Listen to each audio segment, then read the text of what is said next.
Buen día, Doc. Sí, se lo escucha. Largamos, estamos todos. Recién estamos 9. Están empezando a entrar todos. Esperamos unos minutos. Dale, Doc.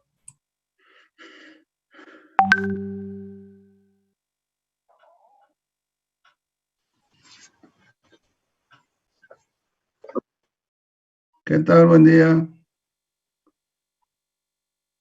Sí, vamos a tratar de hacerlo rápido, si no nos vamos a quedar por la mitad. De todas maneras, en forma salteada escuché el teórico y bueno, se desarrollaron estos temas, así que vamos a tratar de abocarnos directamente a cada uno de los casos para reforzar algunos conceptos y tratar de conversar un poco, es decir, de escuchar preguntas y tratar de responder las dudas. No es un tema fácil, ¿eh?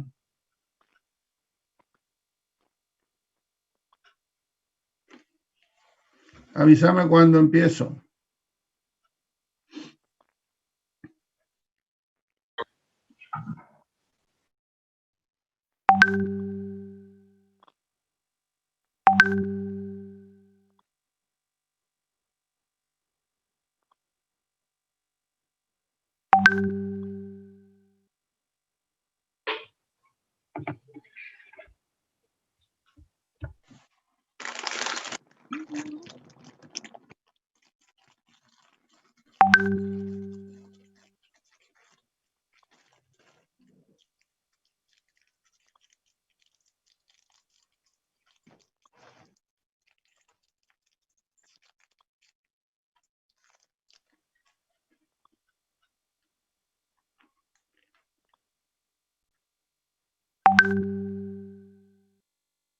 Bueno, bien.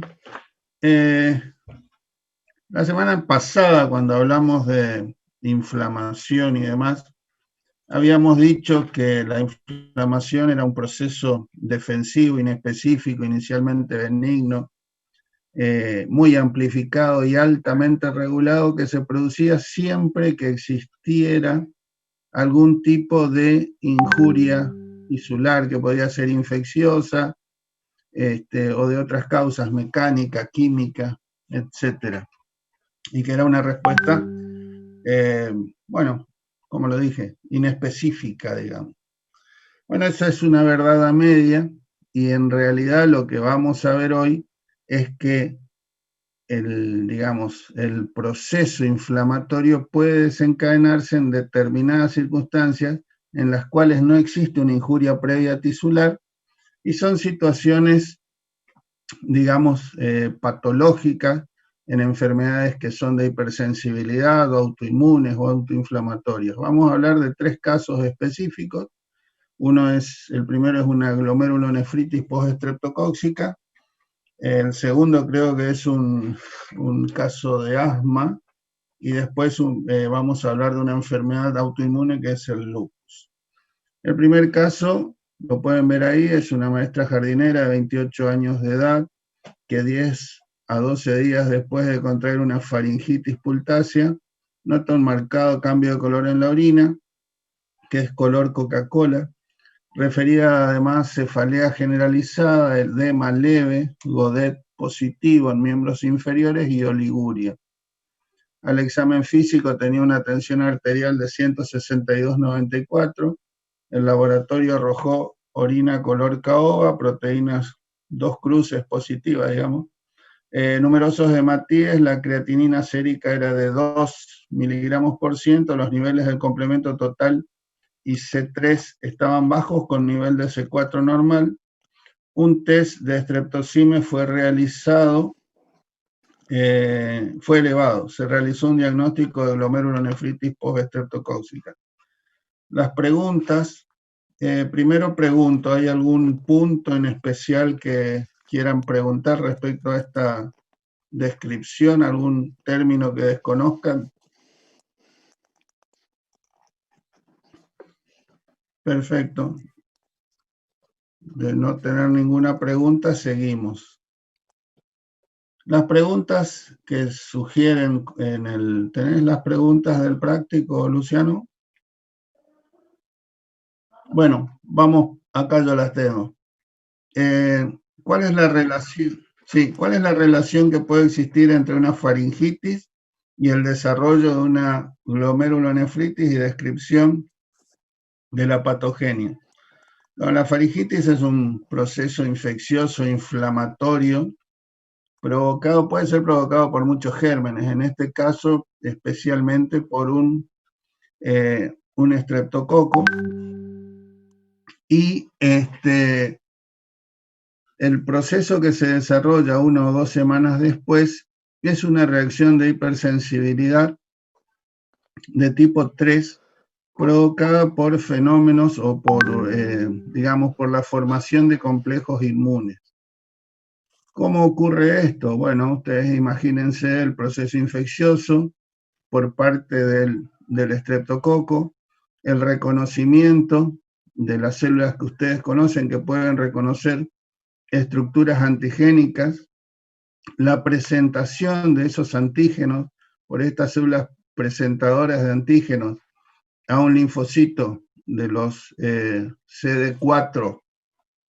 Yo hago todo esto rápido porque entiendo que ustedes en el teórico vieron cómo es el proceso, así que lo hago rápido y después en todo caso hacemos preguntas porque si no nos vamos a demorar mucho tiempo y no vamos a poder terminar.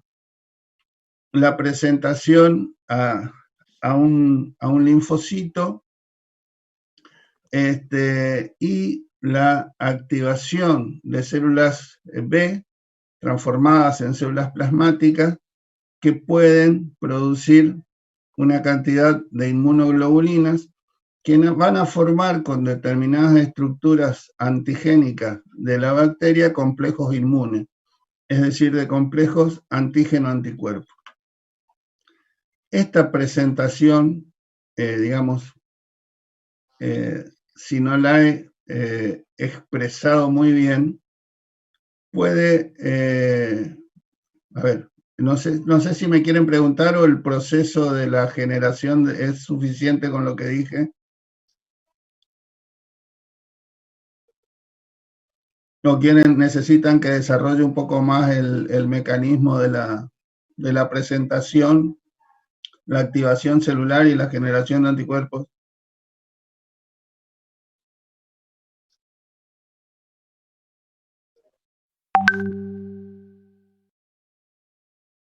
Bueno, perfecto. El mecanismo sería, digamos, siempre resumidamente de la siguiente manera. Hay una activación de células que se denominan presentadoras de antígenos. Las células presentadoras de antígenos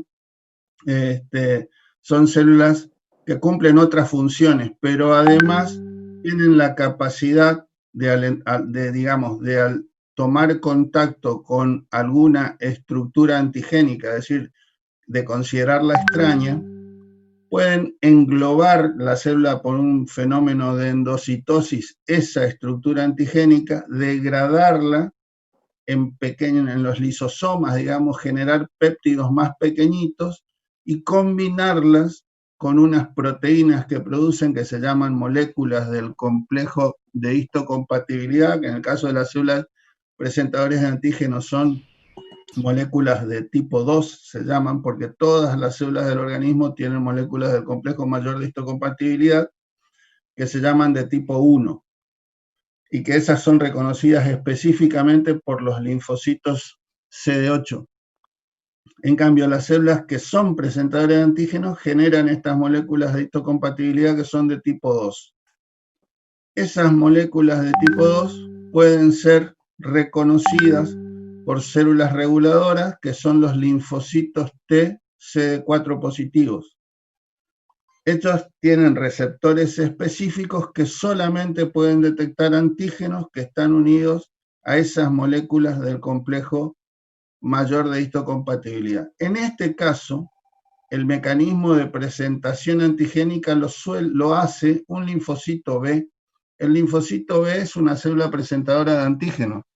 Ustedes saben que el linfocito expresa, digamos, un receptor de membrana que tiene las características de una inmunoglobulina y a través de los extremos terminales variables de cadenas pesada y liviana tiene afinidad para la identificación de estructuras moleculares que son, digamos, extrañas al organismo.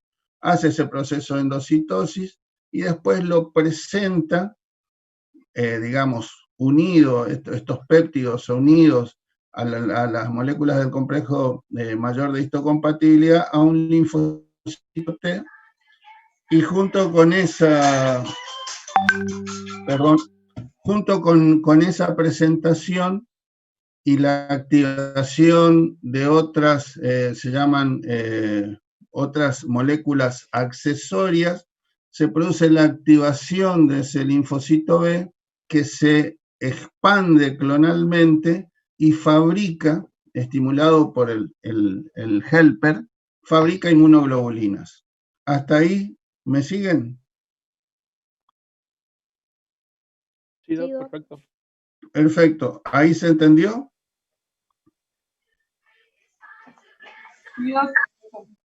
Bueno, perfecto. Esa generación de inmunoglobulinas se va a unir a los antígenos, que en este caso pueden ser, digamos, algunos antígenos que son solubles, es decir, son producidos por estas bacterias, y generarse en la circulación, esto es hipotético, generarse en la circulación un complejo inmune que se mantiene solubilizado por determinadas características particulares que tiene, por ejemplo, el tamaño, la solubilidad, la carga que tiene, se mantiene soluble hasta que se deposita en algún lugar. En este caso se va a depositar en el riñón, en el glomérulo. Esta es una de las hipótesis, que es la que yo menos creo que se produzca, pero esa sería una hipótesis para que sigamos con sigamos con el cuentito de cómo se produce esto. Una vez que se depositan esos complejos inmunes, la inmunoglobulina que lo forma tiene, como ustedes saben, esa fracción constante, o esa región constante, una fracción que se llama cristalizable, que tiene varias funciones, entre ellas unirse a receptores de células inflamatorias, como que lo tienen el macrófago, lo tiene el polimorfo nuclear, y lo tienen otras células, incluso mastocitos, plaquetas, natural killer y demás. Puede unirse, las células pueden unirse a esa fracción de la inmunoglobulina, y esa unión del receptor, que en este caso se llama receptor gamma, que puede ser de macrófagos o polimorfos nucleares, funciona como una llave de activación para estas células. También estas inmunoglobulinas pueden activar el complemento, y entonces se desencadena por este mecanismo todo el proceso inflamatorio que ustedes conocen. Estas células activadas, que tienen, además de funciones fagocíticas, la posibilidad de producir interleuquina 1, factor de necrosis tumoral, activar el endotelio. El endotelio también puede ser, es activado por esta citoquina, y a su vez, una vez que es activado, producirse digamos, un aumento de la permeabilidad vascular, reclutamiento de más células inflamatorias, activación de la coagulación y la fibrinolisis, y todo eso ocurre, en el caso de la glomerulonefritis postinfecciosa, ocurre en el glomérulo, y por consiguiente genera un daño inflamatorio en el glomérulo de las mismas características, aunque no es supurativo, digamos, pero de características similares al proceso que nosotros habíamos visto la semana pasada. Es decir, en este caso no existía una injuria previa glomerular, esta es una verdad a medias también, no había una injuria previa en el glomérulo, sino que en ese lugar se desencadena una reacción inflamatoria que está mediada por este inmunocomplejo. Por eso le decía que las reacciones, como le decía la semana pasada, que las reacciones inflamatorias ocurren siempre que existe injuria tisular. Este es un ejemplo de una situación que ocurre en un área sana, digamos, por decirlo de alguna manera. Esta hipótesis de que los inmunocomplejos se forman en la circulación no es la más aceptada. Lo que probablemente ocurra, y a mí me parece más razonable, es que los antígenos del estreptococo sean solubles, son pequeñitos, viajen, se puedan llegar a depositar en el glomérulo, y cuando están depositados en el glomérulo pueden desencadenar ahí la reacción antígeno-anticuerpo y formarse los complejos inmunes in situ. Esto tiene más razonabilidad porque estos, de acuerdo a ciertas características del antígeno, que una molécula más pequeñita y demás, puede, digamos, atravesar la membrana basal del glomérulo y depositarse en los lugares donde habitualmente se ve que se depositan, en el mesangio, digamos, por debajo del endotelio, o incluso en la cápsula de Bowman, y hacer depósitos subepiteliales. La anatomía patológica de esto, ustedes no sé si ya lo han visto o lo conocen, pero hay una gran proliferación celular, digamos, por la producción de factores de crecimiento que ustedes recuerdan que se producían en el fenómeno inflamatorio. Hay expansión del mesangio, y bueno, hay una infiltración celular que lo que hace es obliterar los ovillos glomerulares y producir una caída del filtrado glomerular. ¿Me siguen hasta acá?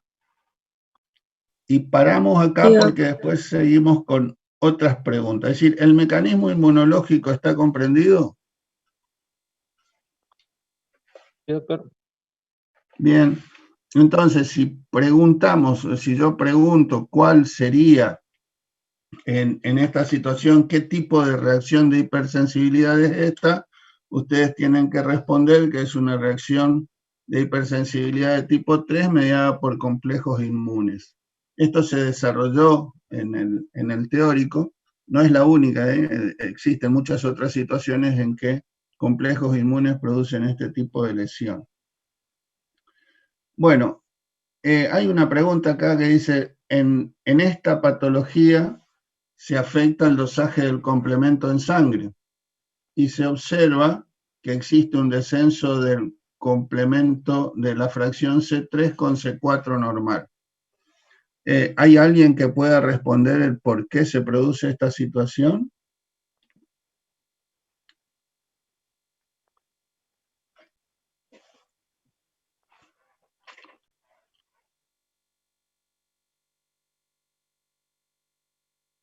Bueno, bien, si la respuesta a esto está en la activación de las vías del complemento. Si hay una reducción de C3, se debe a un consumo de C3 por activación de la vía alterna, y esto está, digamos, cae el complemento total, pero C4 es normal. Recuerden que la vía clásica del complemento comienza en C1, que activa C2, C4 y después recién llega a C3, o sea que la reducción de C3 por consumo indica una activación de la vía alterna. Vamos a un poco más a la clínica, es decir, por qué este paciente presenta proteinuria, hematuria, hipertensión y elevación de la creatinina. Bueno, esto se explica por la caída del filtrado glomerular. Ustedes saben que el filtrado glomerular depende de lo que se llama coeficiente de filtración, que multiplicado por la presión neta de filtración, y que tiene más o menos un valor de 120 mililitros o 125 mililitros por minuto. Ese coeficiente de filtración es alrededor de 12,5 mililitros y depende fundamentalmente de lo que se llama conductividad hidráulica, es decir, la capacidad de permeación del agua que tiene el glomérulo multiplicado por la superficie. Y la presión neta de filtración está dada por las diferencias del equilibrio de Starling que ocurre en el glomérulo, que es alrededor de 10 milímetros de mercurio en favor de la salida de líquido, digamos, desde el capilar hacia el espacio de Bowman. O sea que esto nos da digamos, 12,5 multiplicado por 10, que es la presión neta, nos da el filtrado glomerular. ¿Por qué se reduce el filtrado glomerular? Y bueno, la respuesta es sencilla, porque la superficie glomerular se reduce. La presión neta de filtración se mantiene o se eleva, en realidad podría elevarse, pero la superficie, que es un determinante del coeficiente de filtración, se reduce. ¿Por qué? Porque los glomérulos están obliterados. ¿Por qué aparece proteinuria? Bueno, aparece proteinuria, que en realidad acá no es muy importante en este tipo de síndrome. Es una hiproteinuria leve que se debe, bueno, a alteraciones de los mecanismos o alteraciones de las estructuras que impiden el paso de proteínas a la orina, que ya más adelante vamos a ver, porque hay un práctico que se habla de síndrome nefrótico, y vamos a tratar este tema en detalle. Y bueno, la hematuria se debe también, digamos, la hematuria y las orinas oscuras estas que se deben a la hematuria, se deben, bueno, a la disrupción del glomérulo y al pasaje de los glóbulos rojos, que aparecen en orina y son glóbulos rojos que son dismórficos, se llaman, que están o lisados o semilisados, porque al correr a lo largo de los túbulos sufren modificaciones osmóticas, recuerdan las variaciones de osmolaridad de la orina, y entonces el glóbulo rojo se va distorsionando y eso le da ese dismorfismo. Y otra característica que tiene la orina, además de ser oscura, en el sedimento aparecen cilindros hemáticos. Y esos son, digamos, glóbulos rojos que vinieron del glomérulo y en los túbulos se juntan con alguna proteína tubular y forman cilindros como moldes de yeso, digamos, de los tubos. Eso es típico de las hematurias glomerulares. La elevación de la creatinina también se explica por una caída del filtrado glomerular. Bueno, acá hay otra pregunta que dice, ¿qué es el estreptocime? El estreptocime es una prueba serológica en sangre. Es una prueba serológica en sangre que detecta anticuerpos contra determinados antígenos estreptocóxicos, que son la antiestreptolicina O, anticuerpos anti-hialuronidasa, anti-streptokinasa, anti-DNasa y no me acuerdo el último, anti-NAT, nicotidamina, adenina dinucleotidasa. Y bueno, se utiliza básicamente como un elemento diagnóstico de la infección. ¿Pasamos esto? ¿Vamos muy rápido o no? ¿Cómo estamos?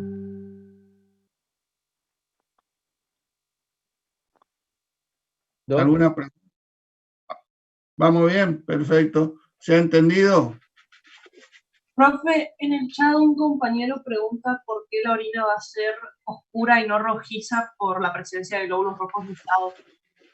Los glóbulos, sí, en realidad es color Coca-Cola. Los glóbulos rojos se lisan, se destruyen muchos glóbulos rojos, o sea que no tiene el color rojo típico de lo que puede ser una hematuria franca. Esta además generalmente es una microhematuria. No sé si está respondida. El glóbulo rojo que sale, digamos, el glóbulo rojo que viene del glomérulo y sufre cambios y están parcialmente lisados, es decir, no son glóbulos rojos que uno puede encontrar en sangre arterial, digamos, o en una hematuria que proviene de vejiga o que proviene de las vías urinarias.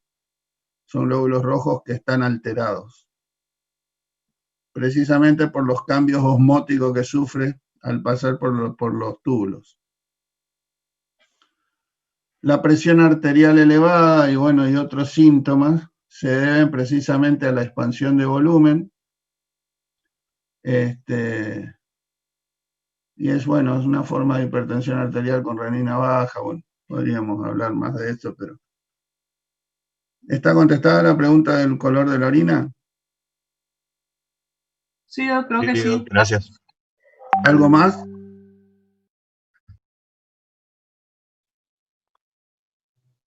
¿Alguna duda? Todo súper, doctor. Bien. Perfecto. Quiero que les quede claro cuál es el mecanismo patogénico de esto. cómo se forman los autoanticuerpos y cómo los antianticuerpos depositados en el tejido activan el proceso inflamatorio. Eso es fundamental. No ocurre solamente acá, ocurre en muchas otras circunstancias, pero eso es lo que me parece que deben repasar, leer y entender o entender perfectamente cómo es el proceso, digamos, porque es creo que es lo central o lo importante en estos casos. El segundo caso es un paciente de sexo masculino, 16 años, que ingresa a un servicio de urgencia por tos seca y disnea. Lo voy a leer acá. Y disnea de inicio súbito, después de utilizar pinturas en aerosol, manifestó disnea que durante 12 horas evolucionó a ortopnea con frecuencia respiratoria de 24, dificultad respiratoria con utilización de músculos accesorios, expiración prolongada acompañada de silbidos audibles. A la ocultación pulmonar presentaba sibilancias diseminadas que ocupaban ambos hemitórax. El paciente estaba con excitación psicomotriz, el laboratorio respirando con máscara de Venturi al 28%, presentaba un pH de 7,48, PO2 de 60 milímetros de mercurio, PCO2 28 y un bicarbonato de 17 miliequivalentes. Bueno, para los que no lo saben, calculo que sí, la disnea es una modalidad, es una dificultad respiratoria que se puede definir más o menos así, es como la percepción, es decir, conciencia de un trabajo respiratorio excesivo. Y la ortopnea es ese proceso de disnea que se produce cuando una persona está acostada, cuando está en decúbito. Y la sensación pasa cuando uno se sienta. No tiene que ver con, digamos, con lo que vamos a tratar, pero bueno, para explicar algún tema, algún concepto que por ahí desconozco. Esta también es un ejemplo de una reacción inflamatoria que ocurre sin que haya inicialmente una injuria tisular. Hay otra modalidad de activación de células inflamatorias y esta es una reacción de hipersensibilidad de las que se conocen como de tipo 1. ¿Cómo ocurre esto? El cuentito es más o menos así. Normalmente, estas células que digamos que son las que reconocen estructuras antigénicas y que son presentadoras de antígenos, están expuestas a, en este caso en el aparato respiratorio, a innumerable cantidad de elementos que polucionan el aire y que pueden llegar a la vía aérea.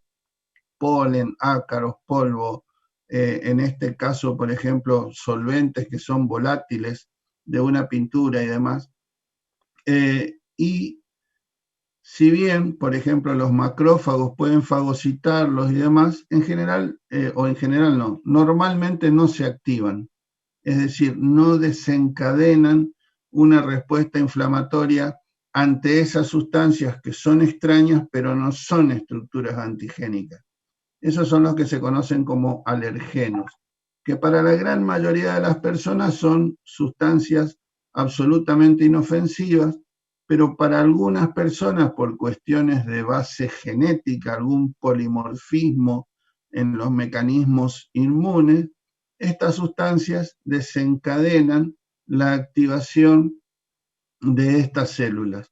¿Y cómo ocurre este mecanismo? Ocurre más o menos de la siguiente manera. Supongamos que es, digamos, alguna partícula de estos alergenos que es captada por alguna de estas células presentadoras de antígenos. En este caso, al ser la vía, digamos, las vías respiratorias, un macrófago que puede procesar este alergeno y expresarlo en sus moléculas del complejo mayor de histocompatibilidad de tipo 2, expresarlo como una estructura antigénica y llevar y presentárselo a los linfocitos T.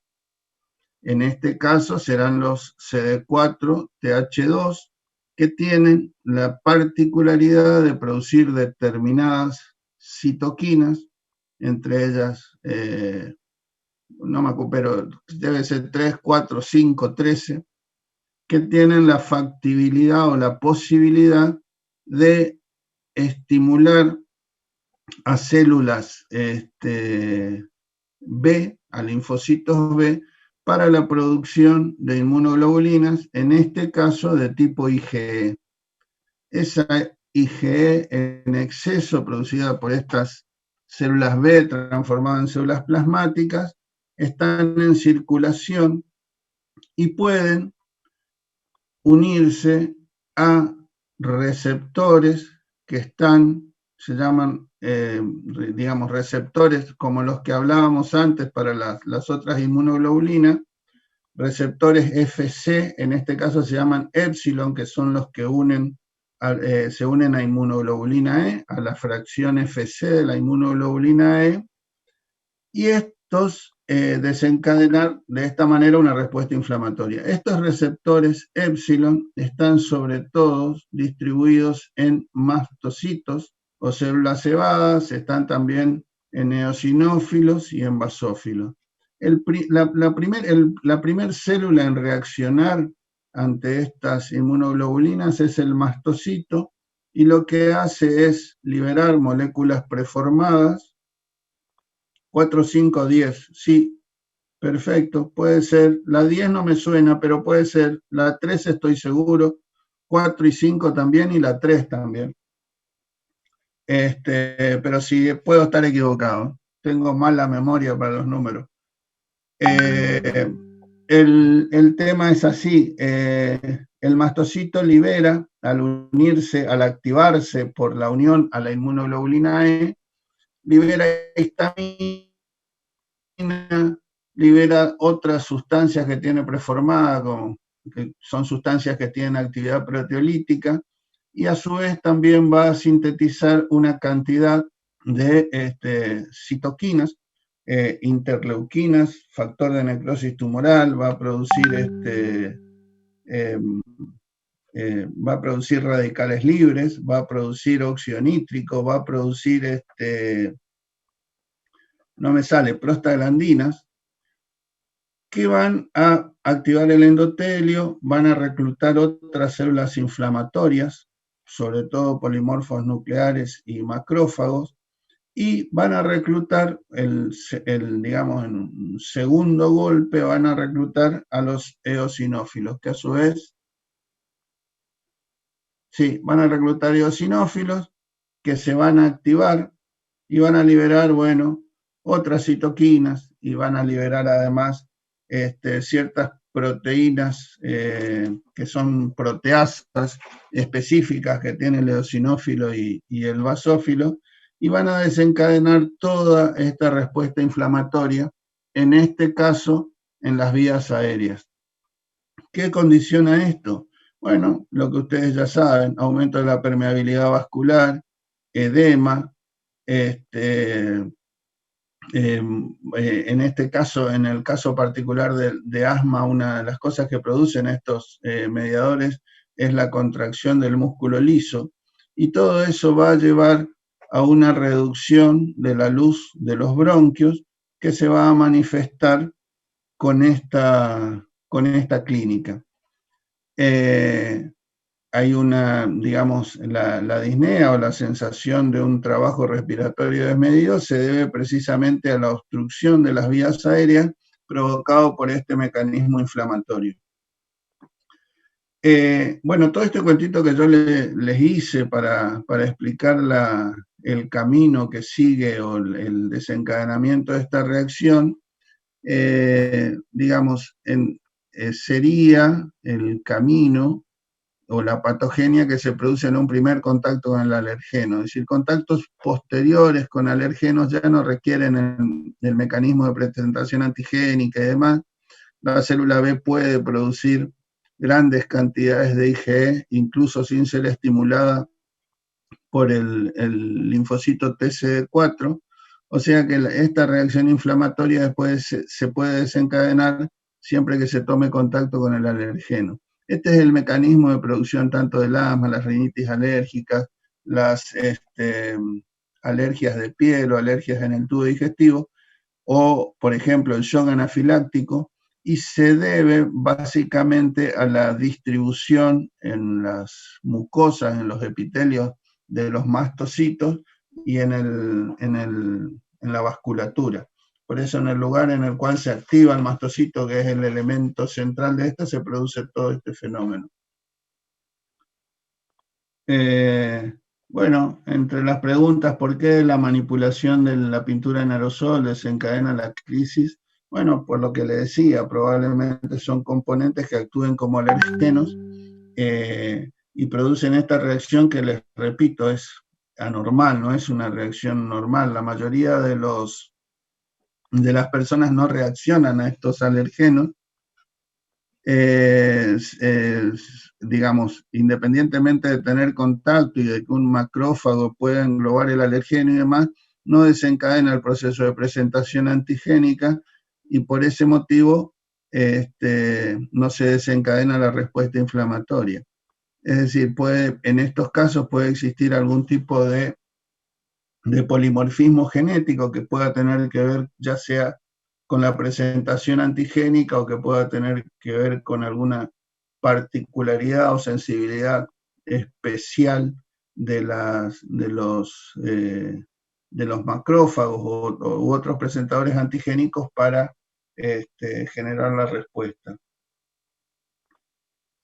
Bueno, la fisiopatología, la segunda pregunta es desarrollar la patogenia de las sibilancias y la expiración prolongada. Eso tiene que ver con el incremento de la resistencia de la vía aérea. La vía aérea está reducida en sus diámetros por edema de la mucosa, edema inflamatorio y también por una constricción del músculo liso bronquial. Eso hace que la expiración sea muy dificultosa. Es más manifiesta la dificultad respiratoria o el trabajo mecánico expiratorio es mayor que en la inspiración porque en la expiración los bronquios tienden a cerrarse, o sea que la situación se empeora. Disculpe que le interrumpa, le quiero hacer una pregunta. Sí. En el texto de asma menciona mucho lo que es la contracción de la MAPE, pero no dice en ningún lado cuál es la abreviación, o sea, la palabra completa para esa abreviación. No sé si usted sabe, ¿me puede decir? No te escuché. ¿De la? MAPE, M-A-P-E, es como una abreviación de una palabra, pero no sé, no dice en el texto qué palabra es. No. ¿Qué texto es?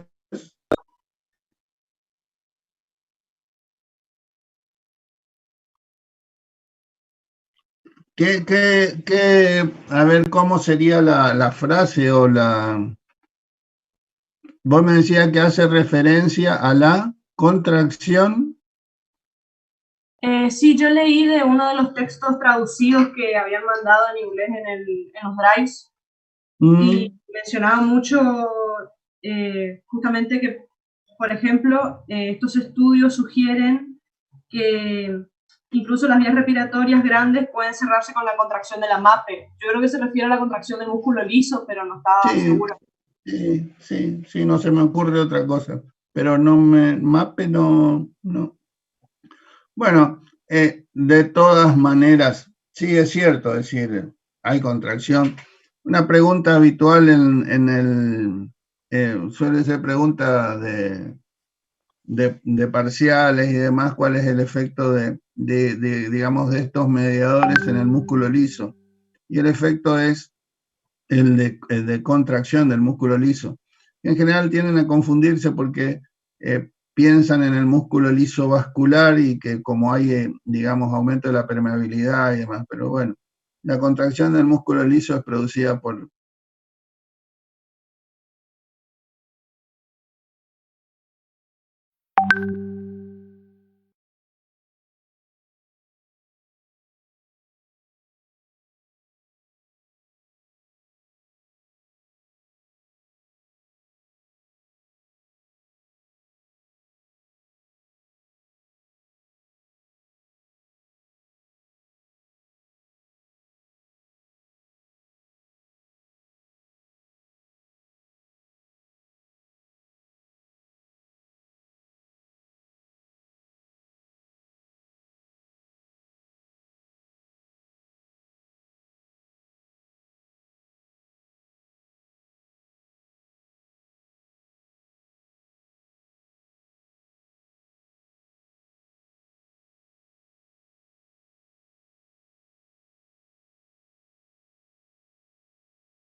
¿Volvemos? Bien. ¿Alguna pregunta?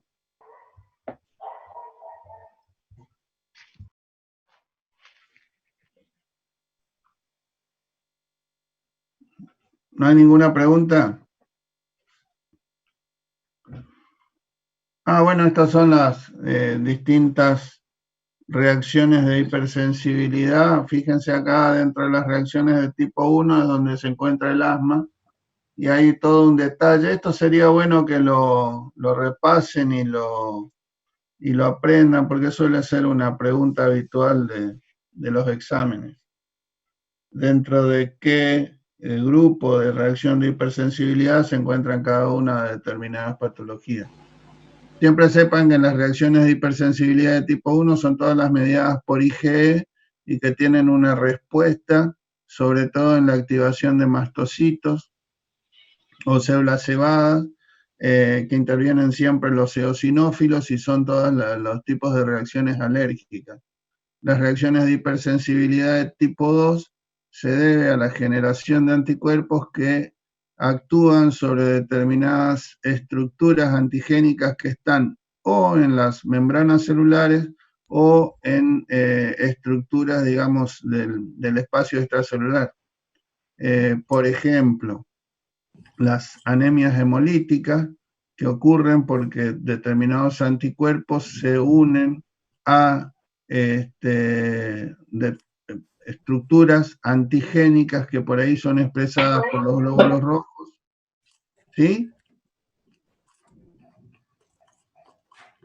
Estructuras antigénicas que son expresadas por los glóbulos rojos y que la unión de un anticuerpo a ese antígeno en el glóbulo rojo tiene dos posibilidades. Uno, que ese anticuerpo se una a un receptor FC de un macrófago y el macrófago fagocite el glóbulo rojo, eso suele ocurrir en el vaso, o bien de que ese anticuerpo active el complemento en circulación y se produzca una hemólisis intravascular.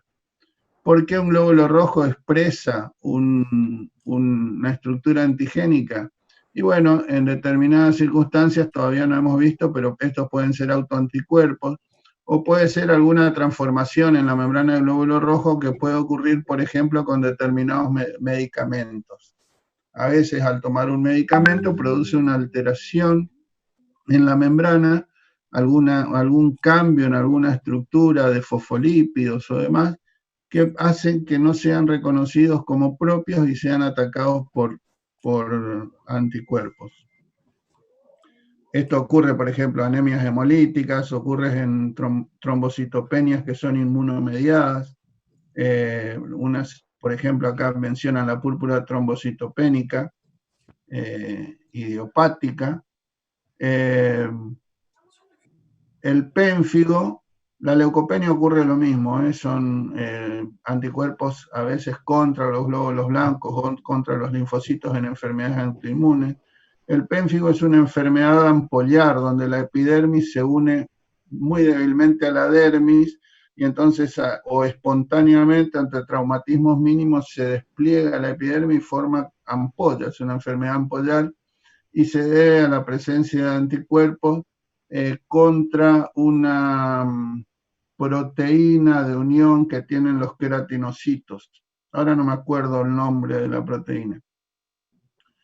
Bueno, la relación, el síndrome Goodpasture, que es otra que creo que mencionó hoy Pisorno, me pareció escucharlo así al pasar, que es la formación de anticuerpos contra colágeno de tipo 4 de las membranas basales, que afecta sobre todo la membrana basal glomerular y del pulmón. La hipersensibilidad a fármacos, la penicilina, por ejemplo, que ocurre en anemias hemolíticas por penicilina, porque la penicilina produce alteraciones en las membranas de los glóbulos rojos que después no son reconocidas como propias y desencadenan la hemólisis, ya sea en el vaso mediada por macrófagos o hemólisis intravascular. La miastenia gravis es una enfermedad autoinmune donde se forman anticuerpos contra el receptor de acetilcolina y esto genera dificultad en la contracción muscular y debilidad muscular. En la enfermedad de Graves esta es muy particular porque el anticuerpo funciona como un, digamos, como un ligando del receptor de TSH y en lugar de anularlo lo activa. O sea que las personas con esta enfermedad tienen síntomas de hipertiroidismo. Bueno, el Raynaud en realidad es un fenómeno que ocurre en muchas enfermedades autoinmunes por reacciones digamos, también digamos, no el Raynaud en especial, pero sí las vasculitis, es decir, gran parte de las vasculitis son producidas por complejos inmunes. Bueno, la diabetes tiene varios mecanismos en realidad de producción, pero este puede ser uno de ellos, trombocitopenia inducida por medicamentos. En fin.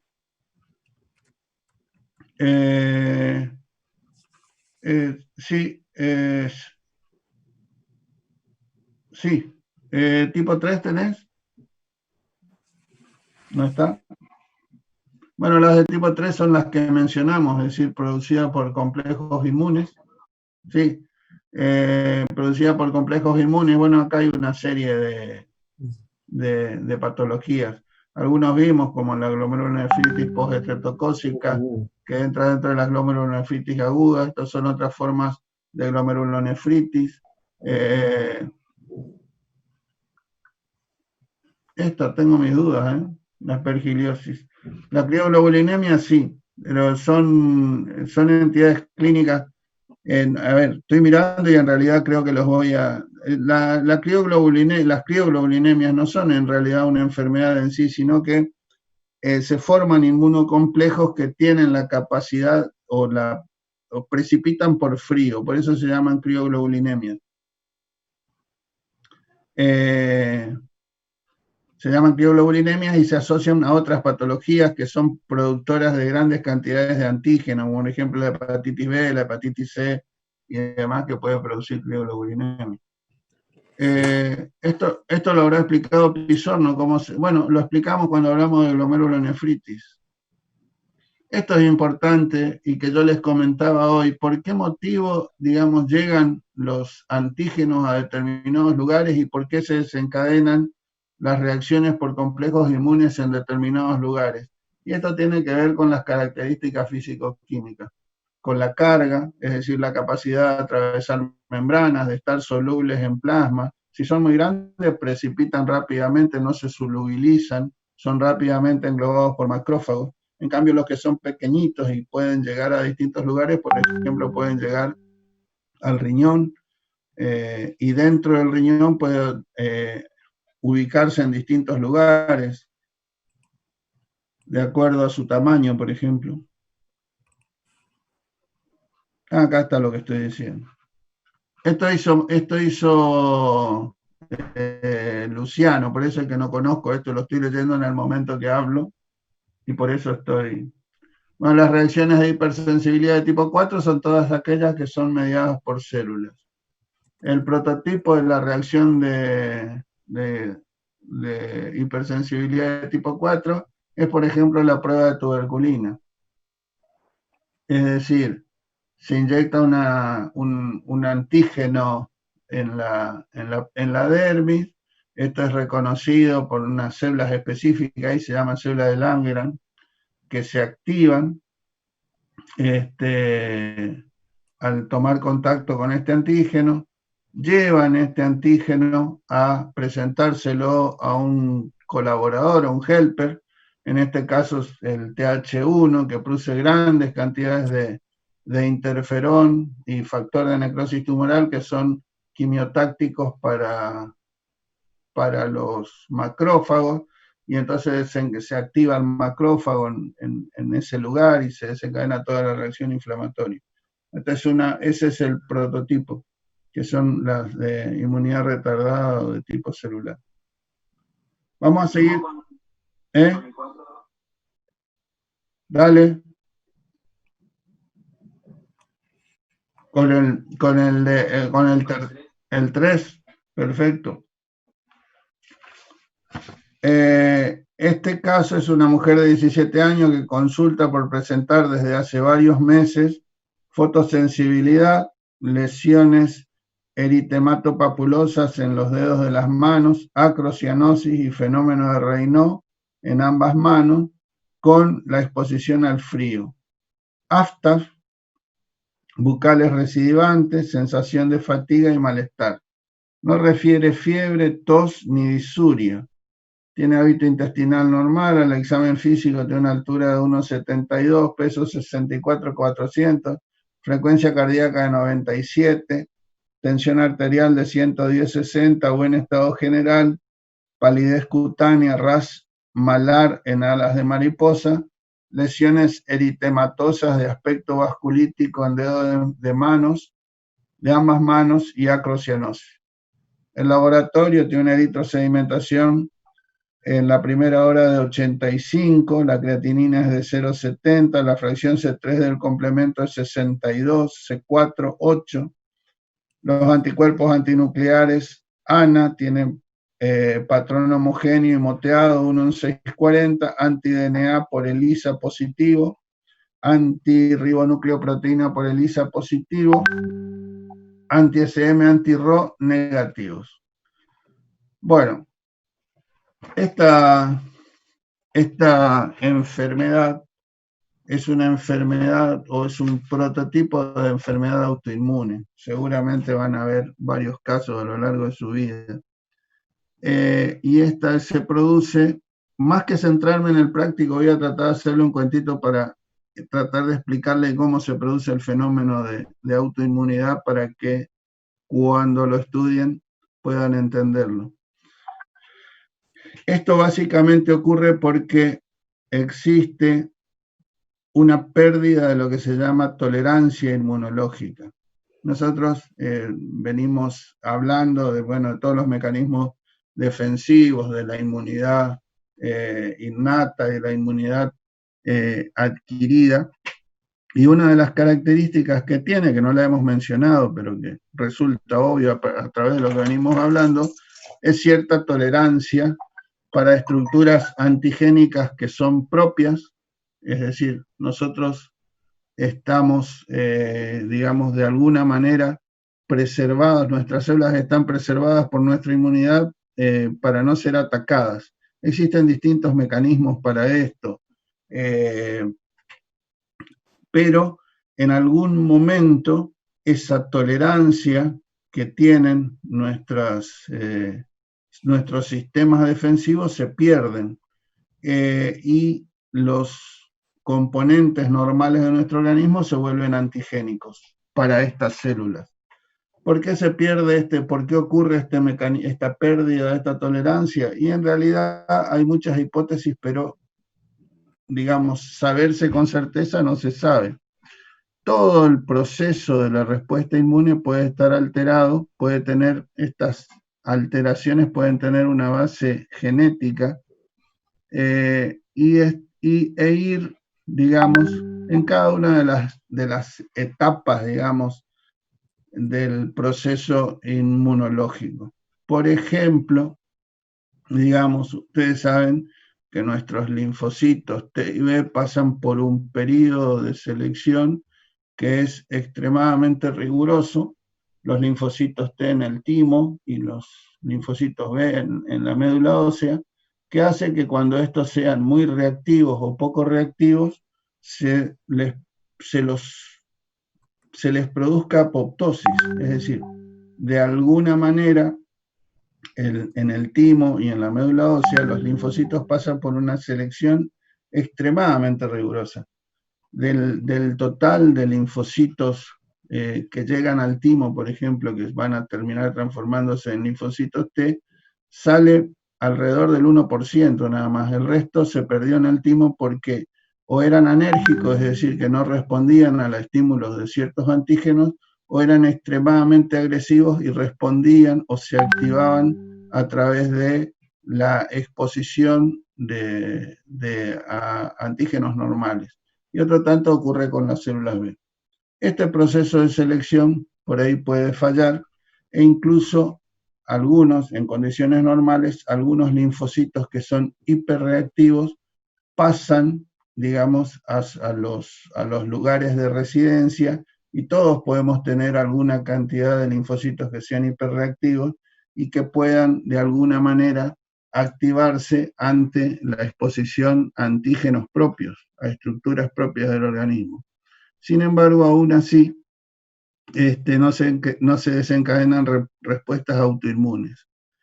Otra situación que puede suceder, digamos, y que contribuye a que se activen, son variaciones genéticas, de estas que yo les he mencionado varias veces, que son variaciones a veces de, por ejemplo, un polimorfismo genético que a lo mejor sea solo una variación de un nucleótido en un gen, que hace que estas moléculas que le mencioné de complejo mayor de histocompatibilidad, que son las presentadoras de antígenos, tengan ciertas características que hagan que las células presentadoras de antígenos sean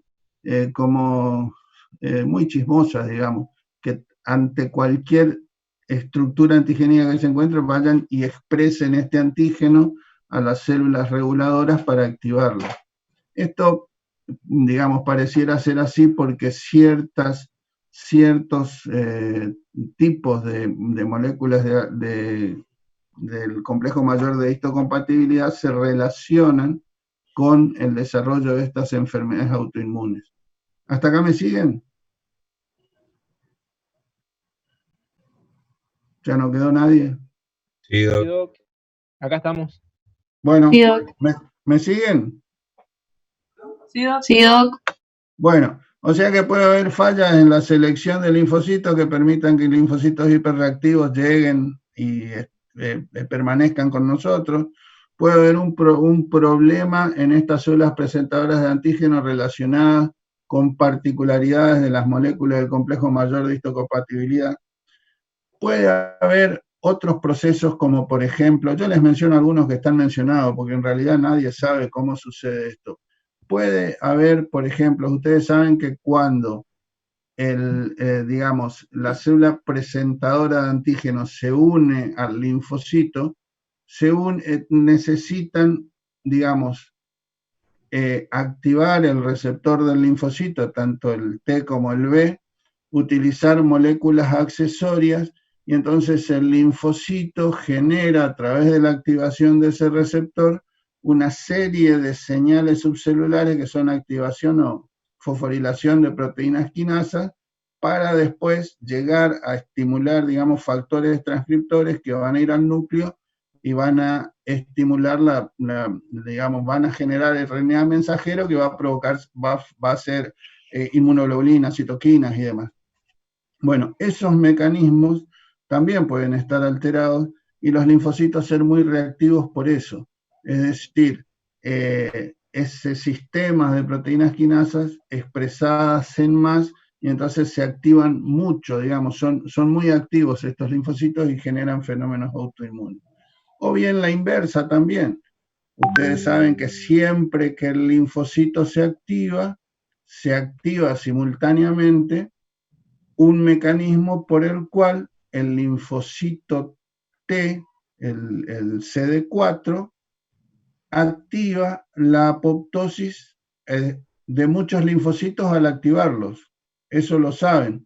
Es decir, todos sabemos que el CD4, por ejemplo, produce citoquinas y demás, los activa, por ejemplo, a los linfocitos B para que produzcan inmunoglobulinas, pero simultáneamente produce dos cosas. Uno, la activación de un correceptor que tiene los linfocitos que se llama CTLA4, que lo que hace es inducir apoptosis del linfocito. Y por otro lado, el CD4 también produce algunas citoquinas que son ligandos de fase, es decir, que se unen a receptores de muerte. Y produce la muerte, es decir, activa linfocitos, pero también los induce a apoptosis.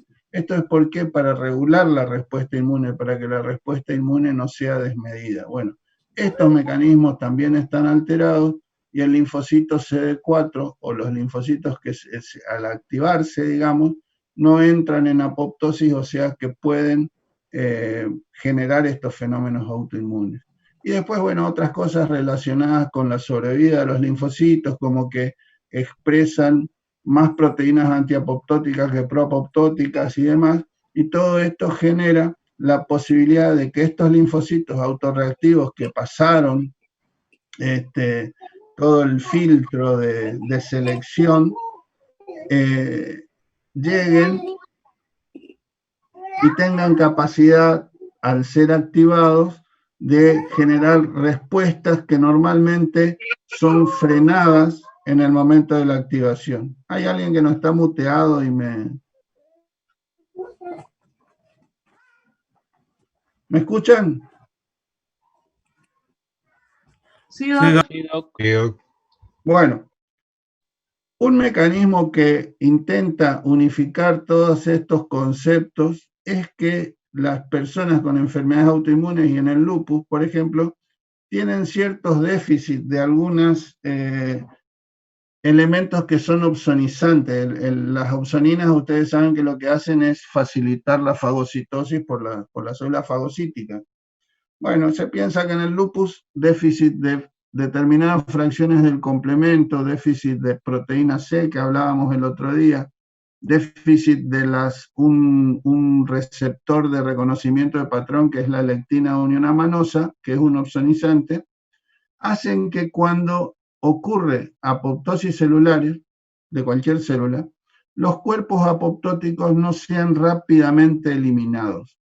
Entonces, estos cuerpos apoptóticos que generalmente no producen reacciones inflamatorias, están mucho tiempo circulantes, pero digamos, el cuerpo apoptótico puede expresar determinadas estructuras que son antigénicas.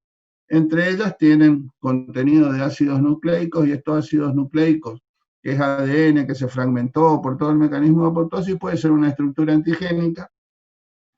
Y también tienen en las membranas algunas modificaciones, es decir, la membrana de los cuerpos apoptóticos tiene ciertas modificaciones que las pueden convertir en antigénicas.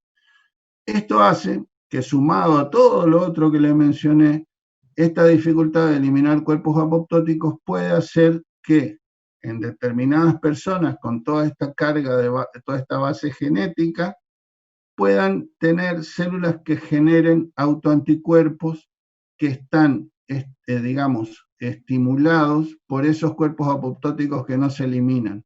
¿Me siguen hasta acá? Es decir, estos cuerpos apoptóticos que muestran antígenos propios modificados pueden llevar a la producción de autoanticuerpos. Y esta es, digamos, muy rápidamente explicada y muy someramente, y no sé si bien explicado, la patogenia de esta enfermedad. Se generan autoanticuerpos contra estructuras propias.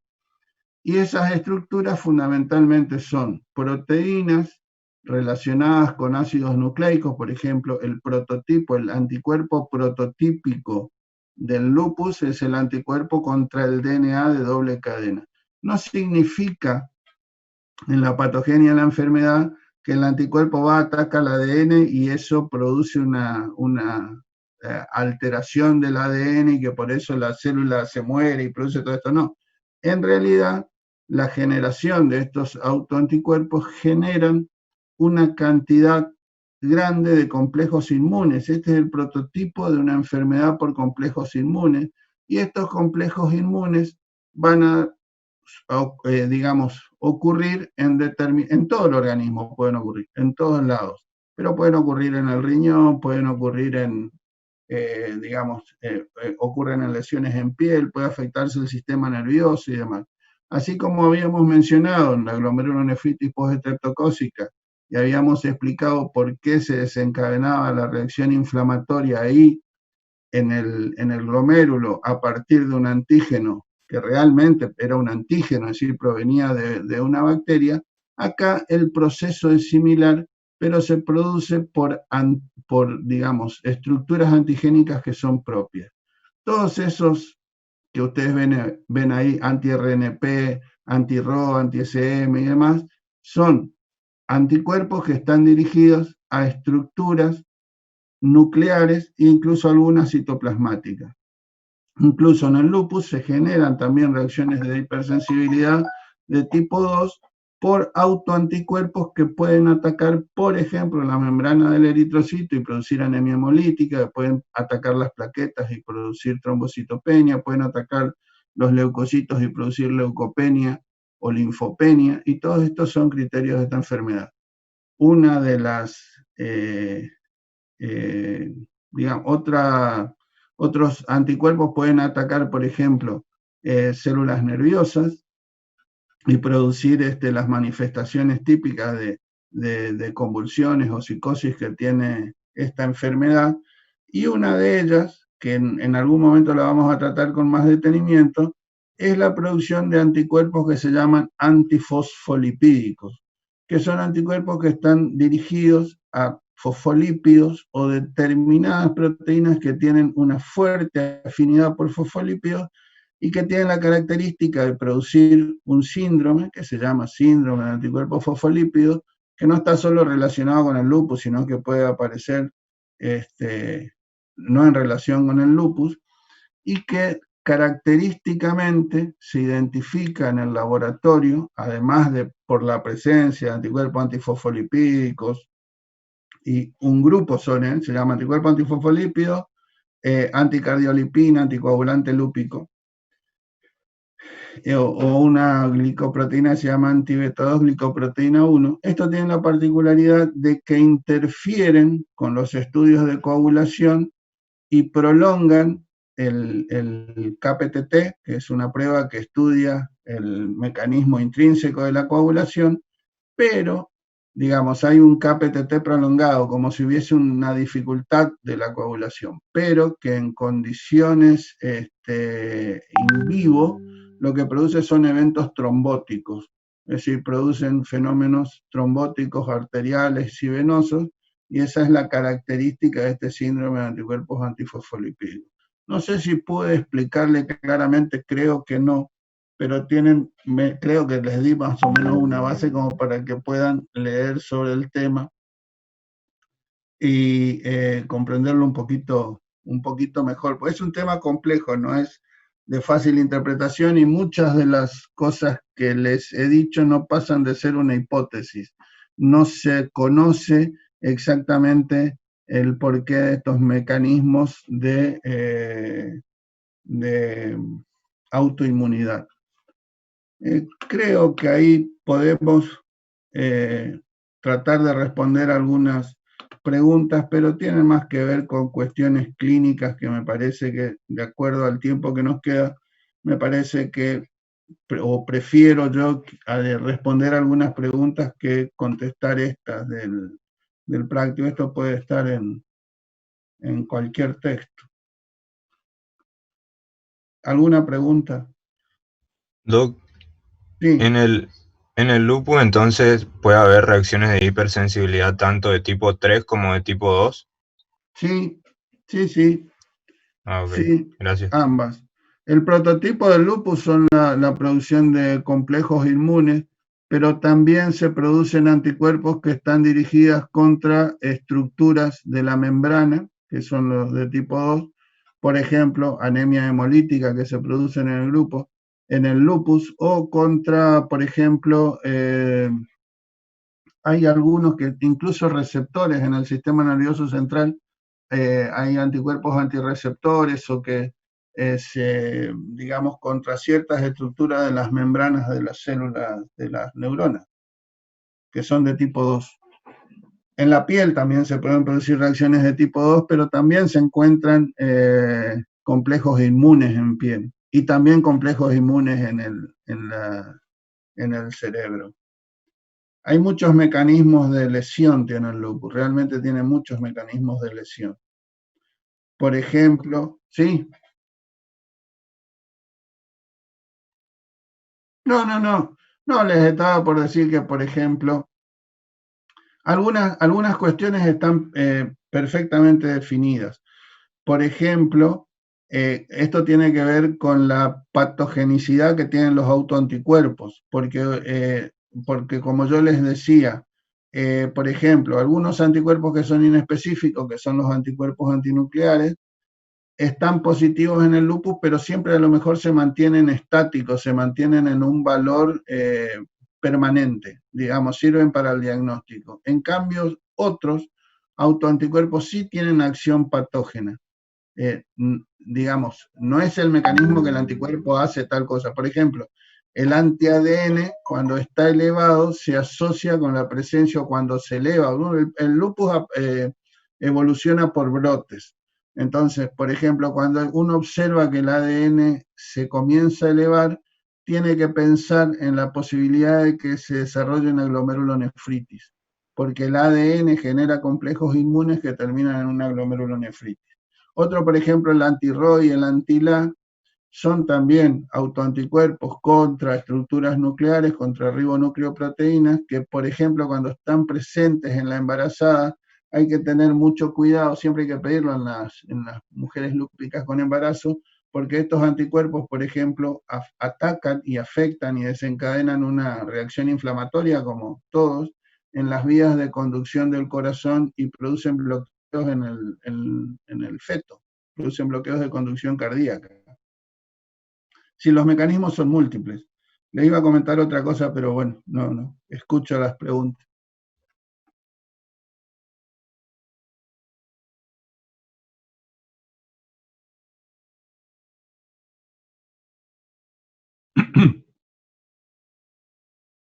Sí, perfecto, perfecto.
¿Uno? De tipo 1. Uno.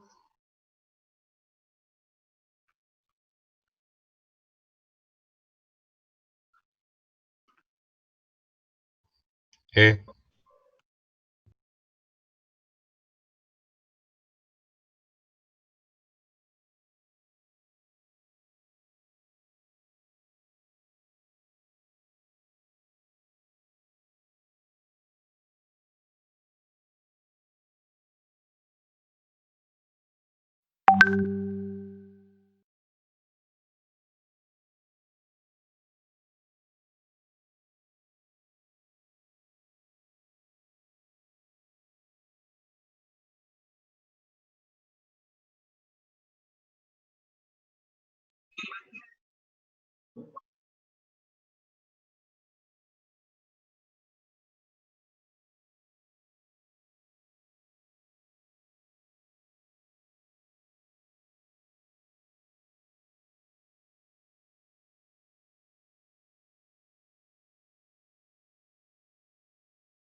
Sí, no, la explicación, digamos, de la reducción del diámetro de la vía aérea es correcta, es decir, el diámetro de la vía aérea se reduce por todo el proceso inflamatorio, tal como lo explicaste, y además se reduce por la contracción del músculo liso bronquial. Eso está perfecto, incluso las características, digamos, la aparición de sibilancias y demás, como lo explicaste muy bien, tiene que ver con la reducción de ese calibre, es decir, los silbidos audibles con estetoscopio de distancia tienen que ver con eso exactamente. Probablemente la pregunta, yo no la había entendido bien al principio, que es el fenómeno de remodelación, y el fenómeno de remodelación surge porque el asma, digamos, esta respuesta inflamatoria que ocurre en pacientes asmáticos a lo largo del tiempo va a producir lesiones bronquiales. El asma es típicamente esta reacción inflamatoria que describió Luciano, es una cuestión reversible. No sé si dentro del grupo hay alguien con asma, pero sabe que esta es una situación reversible y que incluso los pacientes que tienen asma fuera de los episodios de crisis tienen estudios espirométricos que son normales, es decir, tiene una función pulmonar normal. Sin embargo, con el transcurso del tiempo y los repetidos procesos de inflamación que ocurren, el bronquio va a sufrir transformaciones que son más definitivas y que en las luces hay pacientes que evolucionan, digamos, por un proceso de remodelado bronquial, porque ustedes recuerdan que siempre que hablamos de inflamación yo les decía que había mucho daño colateral y que con el mismo proceso de inflamación se generaban medidas o se generaban procesos de reparación, y esos procesos de reparación terminan con procesos fibróticos, es decir, con desarrollo de colágeno y demás, y por eso pacientes de larga historia de asma terminan con un remodelado bronquial con bronquios más delgados, es decir, transforman una situación reversible del episodio desencadenado por un alergeno, como este caso, en una obstrucción crónica de la vía aérea. ¿Se entiende esto? ¿Lo han entendido?